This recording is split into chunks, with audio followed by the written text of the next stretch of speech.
ఒకసారి ఏమన్నాడు విందాం. ఫోన్లు ఎన్నిసార్లు ఫోన్ చేసినా ఎవరు ఎత్తట్లేదు అని కూడా చెప్తున్నారు. ఎస్, ఒకసారి పోచారం శ్రీనివాసరెడ్డి ఏమన్నారో బయట ప్లే చేయండి.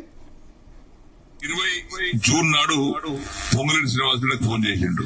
నేను చేయాలి, ఆయన చేసిండు. నాకు నీకు ఏమేమైనా సమస్యలు ఉన్నాయంటే నాకు డబుల్ బెడ్రూమ్ ఒక 70 కోట్లు ఇవ్వాలి, కార్యకర్త చేసినటువంటి పనులు ఒక 100 కోట్లు ఇవ్వాలి, రెసిడెన్షియల్ స్కూల్ పని బంద్ అయింది దానికి పైసలు ఇవ్వాలి, దవాఖాన పైసలు పని బంద్ అయింది దానికి ఇవ్వాలి, ఆడ సిద్ధాపూర్ చెరువు పని బంద్ అయ్యి దానికి పని సాగాలి, లిఫ్ట్ ఇరిగేషన్ పనులు బంద్ అయిన ఇది సాగాలి, కోటగిలో దవాఖాన పని బంద్ అయింది అది సాగాలి, వన్నీలో దవాఖాన పని బంద్ అయింది అది సాగాలి. మరి ఇవన్నీ నాకు ఆగిరంటే టక్కన ఫోన్ సీఎం తో కలిపి ఫోన్ వచ్చి టిఫిన్ చేసిన తర్వాత ఇవన్నీ నేను చెప్పినాన్ని నాకు ఇవన్నీ సమస్యలు ఉన్నాయి, మీరు ఓకే అంటే నేను కండువా కప్పుకోవట్లేదు, కప్పుకో, నాకే పైసలు అక్కర్లేదు, నాకు ఏం అక్కర్లేదు, అన్ని హామీ ఇస్తున్నా, 6 మాసాల్లో కూడా పూర్తి చేస్తా అన్నాడు. ఇవన్నీ సరే కండువా కప్పు, ఆ కండువా కూడా జాతీయ కండువా కప్పుకున్నా. ఎమ్మెల్యే మీటింగ్ పెడితే అందరం పోయినాం, మీటింగ్ అయినాక విడివిడిగా మాట్లాడి పోయినాం. వీటి కోసం వచ్చినాయి కదా నేను.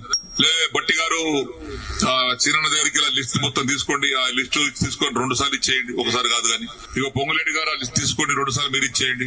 ఇచ్చిన తెల్లారి ఫోన్ చేస్తే బట్టి లేవట్టాడు, పొంగులెట్టి ఇవ్వట్టాడు. ఏమని చెప్పుకోను నేను? మీరు చెప్పారు కానీ బట్టి ఇవ్వలేదు, పొంగులెట్టి ఇవ్వలేదు, నాకు రూపాయి ఇవ్వలేదు. రూపాయి ఇవ్వలేదా? ఇవ్వలేదు.